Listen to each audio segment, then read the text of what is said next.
Audio presents The Last of the Stanfields by Marc Levy, performed by Stina Nielsen and Braden Wright.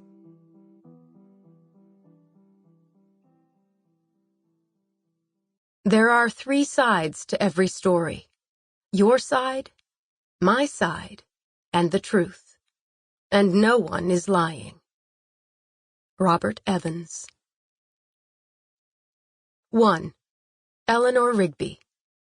October, 2016, London. My name is Eleanor-Rigby Donovan. The first name may ring a bell.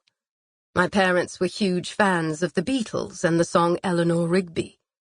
Back in the 1960s, my father hates it when I point out that he grew up in the previous century, rock fans were split into two very distinct groups.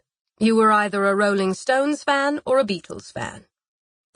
For reasons beyond me, it was inconceivable to like both. My parents were 17 when they got together for the first time in a London pub not too far from Abbey Road. All eyes in the room were glued to an international broadcast of a Beatles concert, everyone singing along to All You Need Is Love. With 700 million viewers looking on, the moment marked the beginning of a decades-long love story. And yet, they fell out of touch just a few years later. Life, always full of surprises, reunited them under rather odd circumstances in their late 20s. And so it was that I was conceived a full 13 years after their first kiss. They sure took their time. My father's sense of humor knows no limits. It's how he won my mother's heart, as the story goes. And so, when registering my birth, he decided to call me Eleanor-Rigby. We listened to that song round the clock while we were creating you, he confided to me one day in explanation. I had absolutely no interest in knowing this particular fact, and even less in picturing it.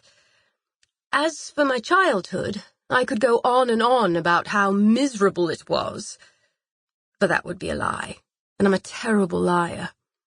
Like every family, mine is dysfunctional. Here as well, we find two distinct groups. Families who admit it, and families who don't and go on pretending. Our family falls into the first category. Dysfunctional, but happy.